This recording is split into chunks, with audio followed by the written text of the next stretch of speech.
तक एक बार भी अंशुल भावना की काम वासना की तृप्ति को पूरा नहीं कर पाया था और भावना को इस बात का मलाल हद से ज्यादा था। भावना के मन में भले ही इस बात को लेकर अंशुल के लिए कोई नफरत नहीं थी, मगर उसके मन में अंशुल की इस कमजोरी के लिए बहुत सारी शिकायतें मौजूद थीं। जैसे जैसे वक्त बीतता जा रहा था, भावना और अंशुल का रिश्ता भी कमजोर पड़ता जा रहा था। अंशुल के ढीलेपन के कारण भावना उसके साथ अपना रिश्ता अब ठीक से बना नहीं पा रही थी। भावना ने कई दफा अंशुल से कहा कि उसे डॉक्टर के पास जाकर इस बारे में बात करनी चाहिए, मगर अंशुल उसे हर बार टाल देता था। मुझे कोई तकलीफ नहीं है, मैं तो बिल्कुल ठीक हूँ, तंदुरुस्त हूँ। और उसकी यही बातें उसके लिए भावना का प्यार कम करवा रही थी। आजकल इन दोनों में झगड़े भी बहुत ज्यादा बढ़ गए थे। अंशुल अपना काम निकालकर भावना को ऐसे छोड़ देता था जैसे वो उसका इस्तेमाल कर रहा हो बस। भावना को अब ये बातें बहुत ज्यादा खलने लगी थी और इसी के साथ साथ उसकी काम वासना की आग भी बढ़ती ही जा रही थी। अब मुझे किसी ऐसे शख्स को तलाशना चाहिए जो मेरी इस काम वासना की आग को पूरी तरह से मिटाकर मुझे संतुष्ट कर सके, क्योंकि अब मेरे लिए और ज्यादा सब्र करना बेहद मुश्किल हो रहा है। बेहद मुश्किल काम है। आज अंशुल सुबह जल्दी ही एक केस के सिलसिले में शहर के लिए निकल गया। अंशुल की माँ भी आज घर पर नहीं थी, इसीलिए इस अकेलेपन को मिटाने की कोशिश भावना अकेले ही कर रही थी। लेकिन तभी किसी ने उसके दरवाजे पर दस्तक दी।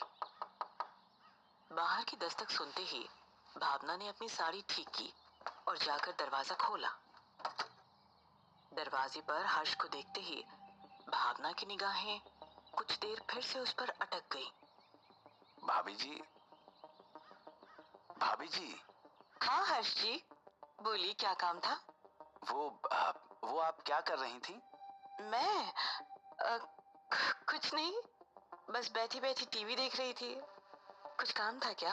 काम तो नहीं, वो ना दरअसल मेरे बाथरूम में पानी नहीं आ रहा है, तो मुझे कुछ देर के लिए आपका बाथरूम यूज करना था। कवल मेरा दोस्त है ना मोहल्ले में, आज वो भी बाहर गया हुआ है, घर पर है नहीं, वरना मैं उसके घर जाकर यूज कर लेता। और तो मैं यहाँ किसी को जानता नहीं हूँ, तो इसीलिए आपको परेशान करने चला आया, माफ कीजिएगा। ये सुनते ही भावना किसी सोच में डूब गई और फिर कुछ देर बाद वापस कहा, हाँ कोई बात नहीं, आइए ना, अंदर आइए आप। हर्ष मुस्कुराते हुए अंदर चला आया और भावना ने घर का दरवाजा वापस से बंद कर दिया।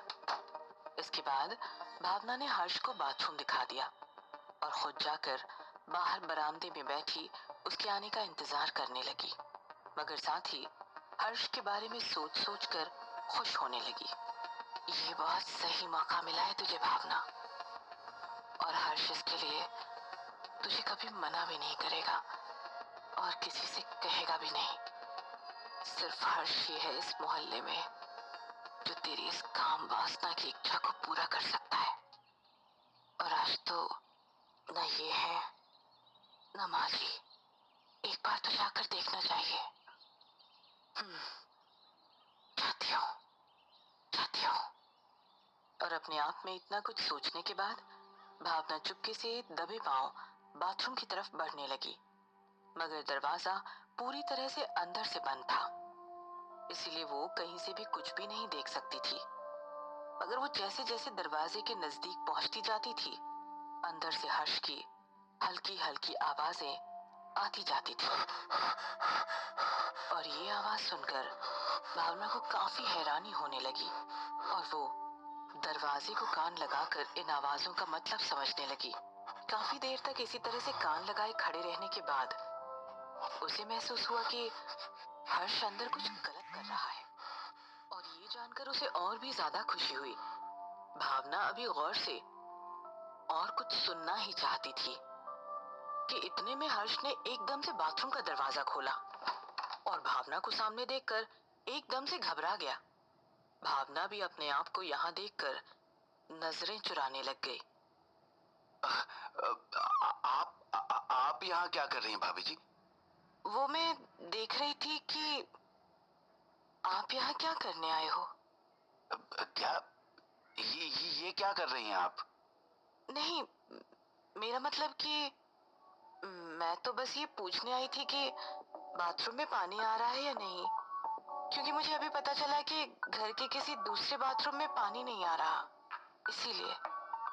आ, अच्छा, मैं चलती हूँ, मुझे किचन में बहुत ज्यादा काम है। और इतना कहकर भावना फटाफट से वहां से निकल गई, जबकि हर्ष भावना के इरादों को अच्छे से समझ चुका था, मगर चाहता था कि पहल भावना खुद करे, इसलिए चुपचाप वहां से अपने घर को निकल गया। अरे, ये तो चला गया। ओह गॉड, मैंने तो सोचा आज मेरी इच्छा था। फिर भावना ने फटाफट से जाकर बाथरूम को देखना शुरू किया, और तभी उसे वहां पर हर्ष का मोबाइल पड़ा हुआ दिखाई दिया। मोबाइल को देखते ही भावना एकदम से मुस्कुराने लगी, और बिना वक्त गवाए ही जाकर उसने हर्ष के घर की डोर बेल बजाई। हर्ष ने जैसे ही दरवाजा खोला और अपने सामने भावना को देखा तो एकदम से घबरा गया। क्या? क्या हुआ भाभी जी? आप यहाँ? भावना ने मोबाइल देते हुए कहा,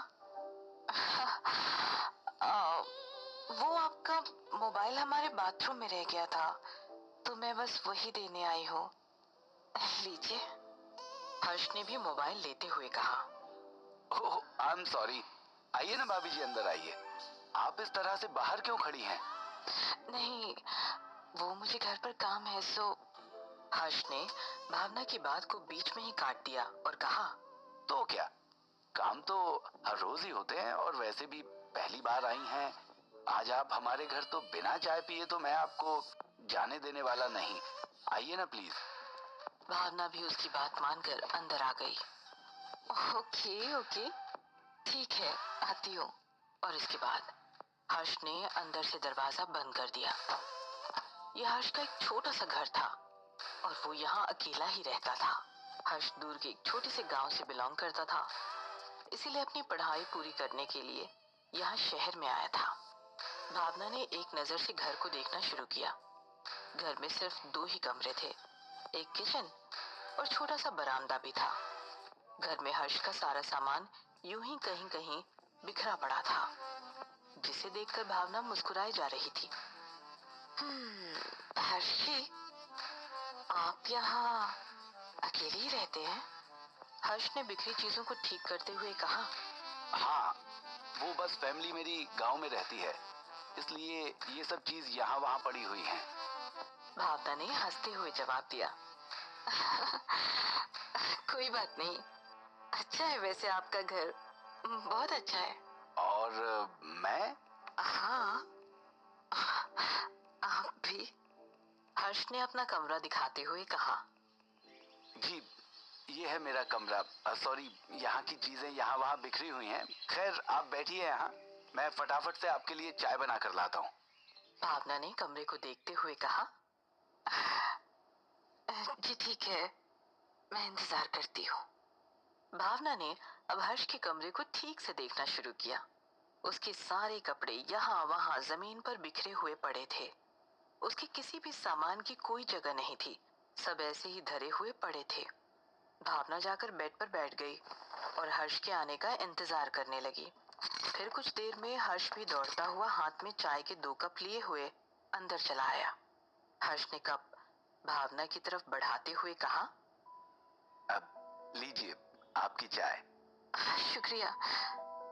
वैसे ये इतनी सारी सीडी किस चीज की है? कोई पढ़ाई वगैरह की है क्या? नहीं, मेरा मतलब है, हाँ, पढ़ाई की है। ओह, अच्छा, समझ गई। इसके बाद दोनों कुछ देर तक खामोशी से चाय पीते रहे और कुछ कुछ मिनट में एक दूसरे की तरफ देखते रहे, जैसा एक दूसरे से कुछ कहना चाहते हो मगर कह नहीं पा रहे हो। भावना हर्ष के साथ आज का अपना ये दिन सुहाना बिताना चाहती थी। इसकी शुरुआत कैसे करे उसे ये समझ में नहीं आ रहा था, इसीलिए उसने चाय का कप जानबूझकर अपनी छाती वाले हिस्से पर डाल दिया। तब भावना उठते हुए बोली, ओह माय गॉड, ये क्या हो गया? मेरी सारी साड़ी खराब हो गई। हर्ष ने भी ये देखते हुए अपनी चाय का कप साइड में रखा और जाकर एक सूखा कपड़ा ले आया। हर्ष नजरें झुकाते हुए बोला, अब ये लीजिए, इससे साफ कर लीजिए वहां पर। भावना ने अब हर्ष के नजदीक आकर उसके हाथों को पकड़ते हुए कहा, आप ही कर दीजिए ना हर्ष जी, प्लीज।